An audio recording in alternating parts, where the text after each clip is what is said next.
Welcome back to Business Intelligence. My name is Wei Chun Wan. I am here with my project manager, Rohan Banekar. It's been a while It has been a while since we last did yeah, this, we've right? been very busy. Yeah, the business has been through the roof. Yeah. And we have all these customers from all these different industries coming to us, asking us for help in automation work, digital transformation, integration, as well as a lot of content generation stuff. And I'm very thankful, right? So people validate our skill sets and expertise, and they want to utilize our service. But I think this is consistent with what we have observed in the marketplace.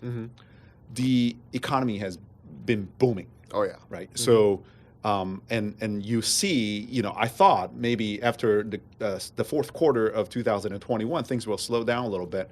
But because of a supply chain challenge and because of the demand is still very strong, you see there is a lot going on in the economy. Now, it doesn't come just very smoothly. It has coupled with, the economy has coupled with a lot of speculation and potential fluctuations down the horizon. And you see, people have been worried about particularly the inflation and, the world economy and the supply chain challenges, being a continual event. And the reason why we decided to record this episode was because we had a conversation the other day that, Rohan, you told me that you had, some interesting questions that you want to ask. I said, don't ask me just now. Why don't we just, put together an episode and for you to ask those questions. So quite honestly, I don't even know what questions that you're going to ask me. But, as an economist, I hope that I could provide some insight in not only answering your questions, but also sharing my observations and more information with the broader public so that you have a better understanding of where the economy is going. Sure, yeah. And you're definitely right with the questions I have. I wanted to kind of bring it down to like the everyday life, things that affect us. And the biggest question I had for you was, I noticed that a lot of people are complaining about high gas prices. Right. Right. And my kind of question would be like I know inflation has been a topic of conversation, and it's been prevalent in the current economy right now. What is your kind of like take on that? Like, what do you think about the gas prices right now, and where do you see that going? Right. So gas price is only one part of it, right? That's right. And it's a big part of it because you feel it every single day. Exactly.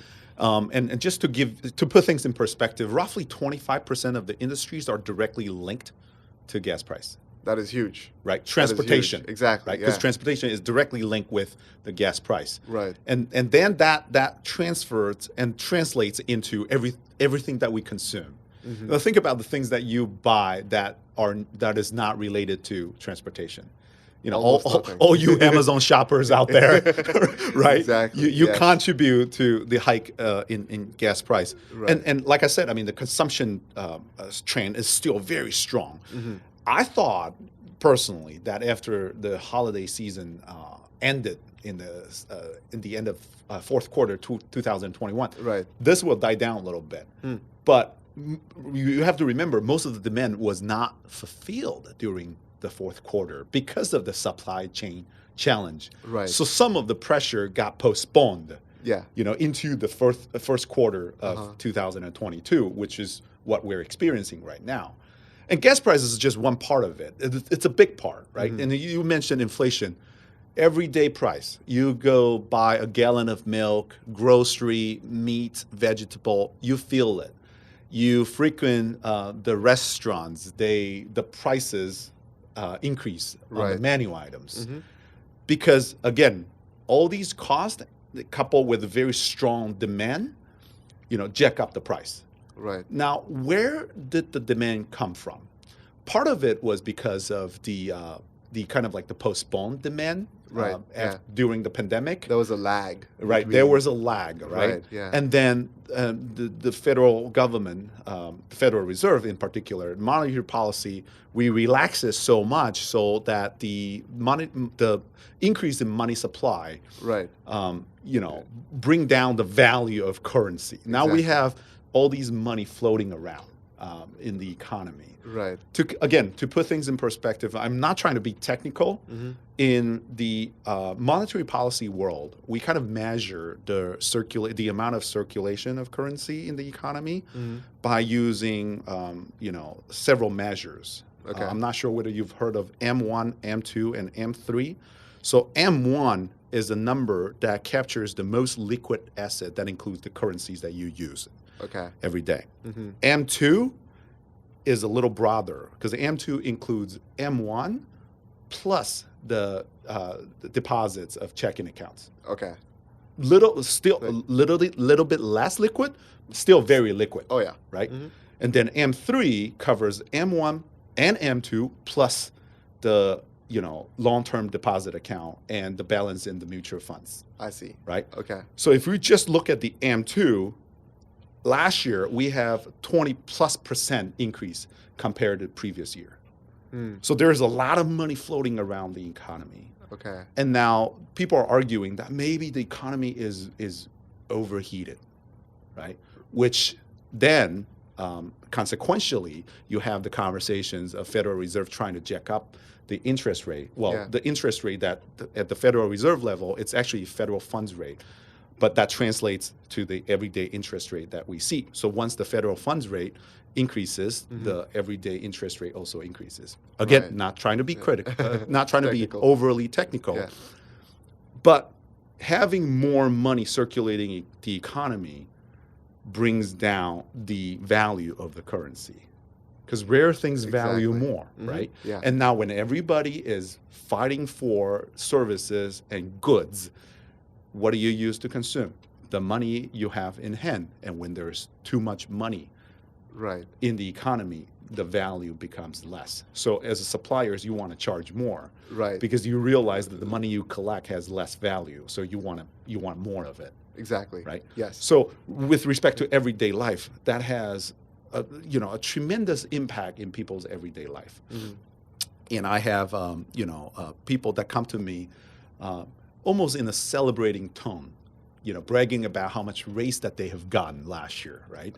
And then you take a look at the inflation rate of 7.5%, and you realize that 5% increase in your salary doesn't cut it. As a matter of fact, you actually got a pay cut. Exactly. Almost, right? So it has a tremendous impact in the economy, and that's just on the surface level. Yeah. And now the question becomes whether this is sustainable. When we have an overheating economy, when people are still trying to buy things, and interest rates remains very low, if all of a sudden Federal Reserve decides to adjust the interest rate up, which by the way is on the horizon, because I think in March and April they're going to do something, right? Okay. Would that crush people's confidence in the economy? Right? For those of you that don't know, economists are not oracle. Right? So the way that economists judge whether the economy is in a recession or not is actually judging by the fact afterwards. Right. Yeah. Right? So you don't get to tell whether we are in a recession or expansion until 2 quarters later. Right. Because economists need to use the GDP growth rate for at least 2 consecutive quarters. If you have a consecutive drop in GDP growth rate for 2 quarters in a row, then looking back, we would say, oh, you know what? 2 quarters before we started having recession. Right. So right now, there's just a lot of conjecture in the marketplace. It's a guessing game, right? Yeah. The stock market remains very volatile, and with the international conflict that takes place in Europe and in Asia, particularly Europe. Right. We don't even know where this is going. Exactly. Yeah. So I took a long route to answer a very simple question. I hope you would understand where I'm coming from. This is one of the reasons I ask you these questions, because I get more than just a surface level answer, and I think that's the essence of why we do this. Right. Absolutely. Yeah. So without getting purely from an economical perspective, basically the government, and this can be any government, basically putting in money into the economy with stimulus checks or with just giving citizens money. would basically decrease the value of the currency. Yes. Right? Like from an Yes. economical perspective. And That's right. do you think that is one of the reasons why, along with like high demand and along with the lag of like because of the pandemic, like do you think that's one of the reasons why we are Only where we part are? of it, right? Okay. Only part of it, because most of the stimulus programs have ended, Right. right? Yeah. And people have been criticizing the monetary policy that particularly the U.S. government took at the time when we were worried about the whole economy tanking during the pandemic. Right. You know, kudos to the Federal Reserve. I think they did what they needed to do in a very quick fashion. So I don't think that really was the contributing factor of what we're seeing here, because at the time during the pandemic, we kind of didn't have the choice, right? Monetary policy wise, you really have to maintain the economy at a certain level so that the economy doesn't crash. Because at the time we didn't know when the pandemic was going to end. Yeah. And we needed to help out the people that needed the help at the time, right? So right now we're somewhat in the post-pandemic moment, and things drastically change. Right. Now people are coming out of pandemic. People are traveling. People are resuming their consumption habit and more. And then you have all these service providers that want to sell but do not, or manufacturers that want to sell but do not have enough capacity to supply because of the supply chain challenges. Right. That actually, all these factors combining together really jack up the general price level. That's right. Yeah. Now, the economy, or people's attitude towards the economy, is generally very interesting, because you don't want to crush their confidence level, right? And then it becomes a vicious circle. Yeah, it's a downward spiral. Self-fulfilling prophecy. Exactly. Yeah. So what do we do then? So as a Federal Reserve, now the interest rate level is at pretty low, right? Historically speaking. Yeah. But what if we have another recession? Then, with having the interest rate at the low level like we have right now, it doesn't give the Federal Reserve enough monetary policy tool to lower it, right? So from the Federal Reserve perspective, it needs to increase the level somehow, just in case maybe at the end of the year when they spot it, when they spot the economy is going down somehow, they could lower it again. But if you're already at the very low level, you can't lower it further. Right. Right. Yeah. So they needed that tool in their repertoire. Right. Yeah. to stimulate the economy if needs be. Okay. The problem, however, is that any action taken by the Federal Reserve at this point will send a signal to the marketplace. The Federal Reserve does not want to crush the confidence level of the economy. That's true. So it's like you're blowing air into a balloon, and you see the balloon gets bigger and bigger, but you don't want it to burst. So you need to release some air from the balloon. Right. But at the same time, you want to use other tool to pump in a little bit more air, and the amount of air that you pump into might be slightly less than the air that you release. Oh, okay. Right? Yeah. To keep the economy going, to keep the confidence level Right. up.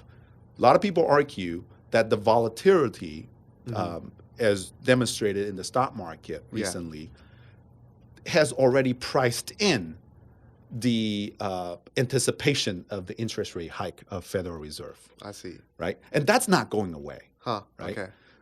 The problem, however, I see a bigger problem. That is, when especially investors see the volatility of the stock market, they want to find a safe harbor for their asset. Right. Yeah. So they wouldn't want to bank everything on the stock market. They need to identify something more stable. Okay.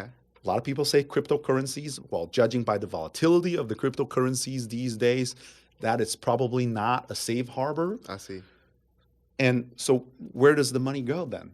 We've seen a tremendous amount of growth in the real estate market. Oh. Okay. Okay. And that has created a lot of trouble for particularly the young families. Right. In the past, we see out of 100 houses being sold, probably anywhere between 35 to 40 houses that are being bought by the first-time home buyers. That number right now is down to 25 to 27. Oh. Because they got competed Against big out. They investments, got yeah. crowded out, right? Right, They yeah. couldn't afford. And they want to jump in as soon as possible because knowing that, the interest rate might increase. Yeah, exactly. Right? So they want to Yeah. take advantage of the relatively lower mortgage rate. Right. The problem, however, people when they talk about lower birth rate, for example, yeah, the birth rate is pretty low at the current moment. Right. But 30 years ago, it wasn't low. Exactly. So all those people that were born 30 years ago are they were looking at houses. Exactly. Yeah. They're forming families. Right. And then you take a look at the pandemic, the remote work flexibility Yeah. that allows people to start looking at houses in the suburbs, that push particularly the technology, people working in the technology industry, which, by the way, are generally the population that get paid at a higher rate. That's in true. Silicon Valley, Seattle, Yeah. right, and Microsoft, Amazon, and whatnot. Yeah. And they're looking at houses in the rural areas. They want to buy big houses, and they Right. jack up the price because they have the money asset. to They do have the that, money yeah. to do that. Right. The real estate market has demonstrated a tremendous amount of growth since during the pandemic.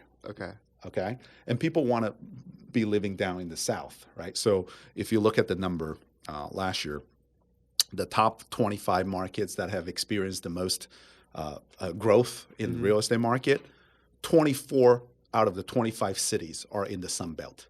Okay. In the South. I see. Right, with Yeah. 3 cities most prominent: Atlanta, Georgia, Uh-huh. Austin, Texas, and Phoenix, Arizona. I see. People want good weather. The people want good weather. They want Yeah. warm weather, Uh-huh. right? But what does that mean? When the real estate market is up and everyday goods and services cost more, Yeah. the price level is not going to come down anytime soon. Right. All right. And then you would argue, maybe a little bit of increase in the Federal Reserve's monetary policy in the rate will really send a earthquake or a tsunami tidal wave through all these markets. I doubt that. Why is Because that? right now, Yeah. I'm not sure whether you had the memory. You probably didn't. When I bought my first house, at the time, the interest rate was coming down. Okay. And I was very happy to lock that rate. Okay. It was 5.875. Huh. Last year, that mortgage rate, when people say, "Oh, the rate is low," it was at around 2.8. Right. Right. Yeah. Right. I thought 5.875, and that was in 2007. I thought that was low. 2008, Yeah. right? Because prior to course. that, people were seeing like 9%, 10%. Exactly. Right. So 2.8% last year was really, really low. And now the rate is hovering around 3.5, 3.8%. Right. We're talking about the 30-year fixed mortgage rate, which to me, historically, is still low. Right? Exactly. Yeah. Even with a 25-point raise in the rate, it's not going to kill the market, knowing historically we have. Now, I'm not here to make predictions. Okay. Right? I'm here to tell you that economy generally will find a way to absorb the impact. Right. And if you look at do not judge the economic performance just by the stock market. You can't do that. Yeah. Exactly. Right. So I'll give you an example. When Tesla was making strides in the stock market, one time, I think it was 2 years ago, when Tesla wasn't able to keep up the production volume, Yeah. and it wasn't able to manufacture that many cars. So in terms of number of cars, it made less than 100,000 cars. Right. In that year.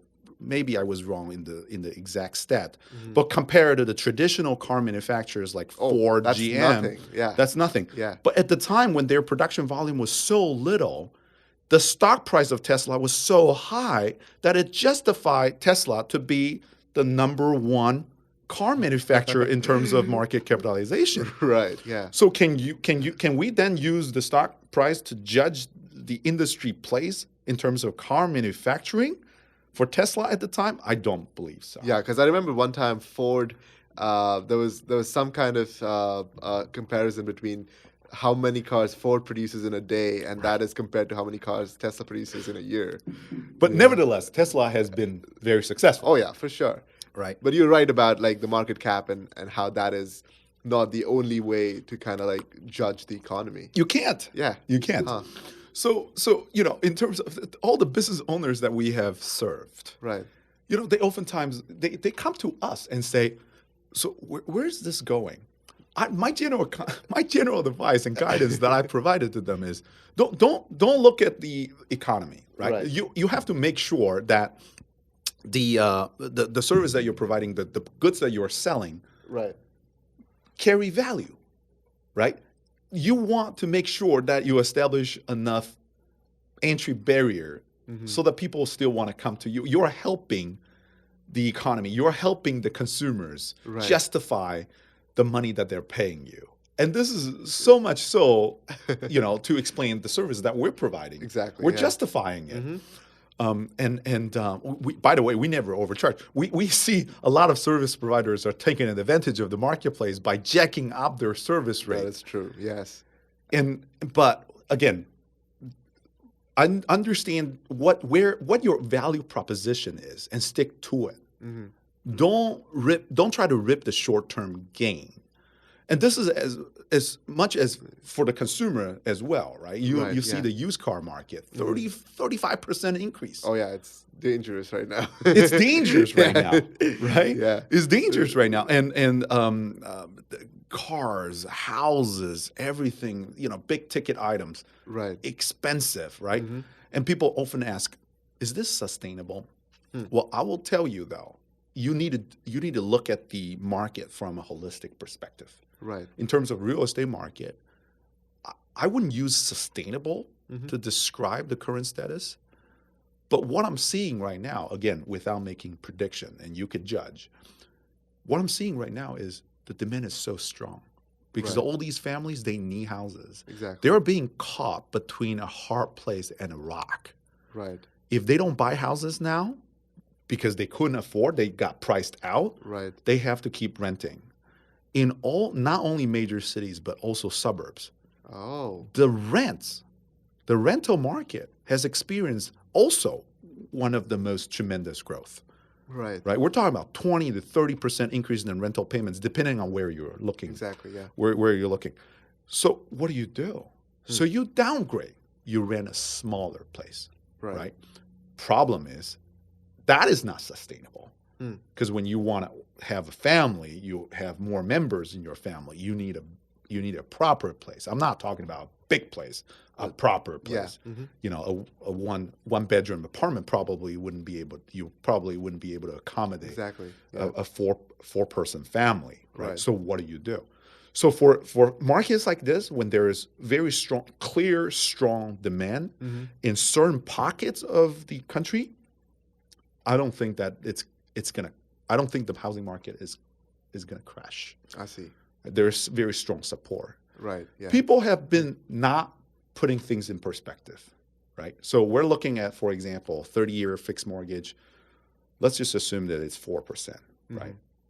100 basis points, 1 percentage point increase, 4% to 5%.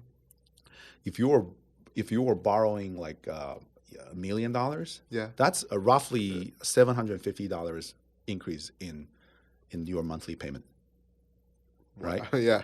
But what if your rent payment also increased by that much? Exactly. Now, people have been criticizing me for using a drastic number like $1 million loan. Now, who's going to get $1 million loan? Well, you check the median house price in the United States. Getting $1 million loan sometimes is necessary in a lot of cities now. Right. Yeah. I see. Isn't that crazy? That is insane. Yes. So I'm trying to put things in perspective because some people have been fortunate enough that you're really distant from what's really happening at the operational level. Exactly. But these are the things that are happening every single day. I drove by the gas station this morning. It just the price just jacked up. Yeah. 20, 30 cents per gallon from yesterday. Yeah. And again, partly because of the international conflicts that we're currently experiencing. Yeah. But also, the demand is still there. Right. Right. Yeah. I hope that I provide enough context. Oh no, that was very interesting. Yes. Thank you for answering those questions. Yeah. Let's take a quick break, and then when we get back, we'll continue talking. Absolutely. All right.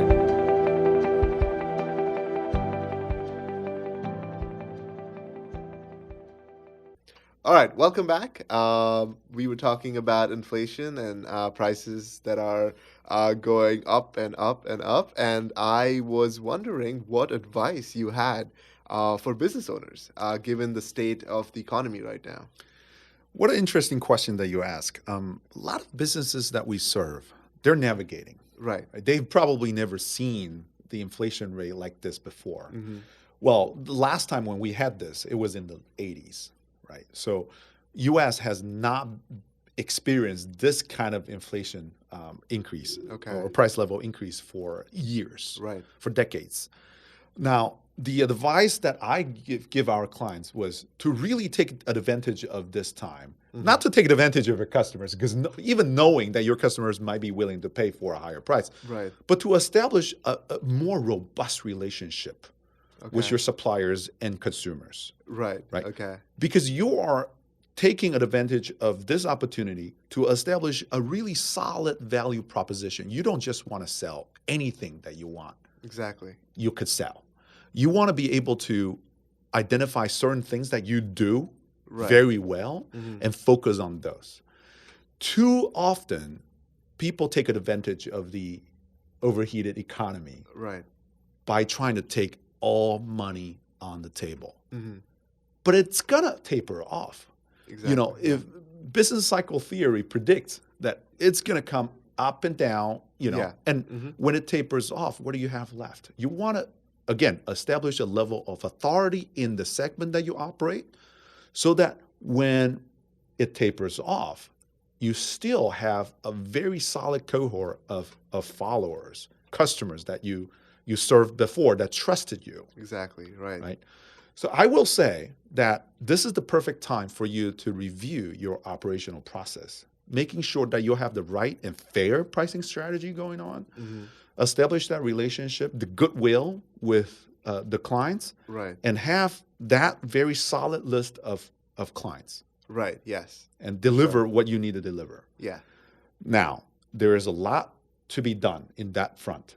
For example, how do you manage the operations? Do you have enough automation going on to ensure a proper relationship and connection that you can establish with your customers? Right. And automation can definitely help make processes much more efficient, much more cost efficient, things like that. Right. And we can definitely help with that. We've been doing that for a long time now. Exactly. And I think that is a process that can help businesses get faster, better, at a much less cost, I would say. What do you say? I completely agree. I mean, there's lead generation and lead qualification. Just kind of funny because I've received so many like cold emails from potential competition, and they do it the wrong way because they oftentimes will drop an email to me and say, "Hey, Wei-chan, do you want to purchase leads?"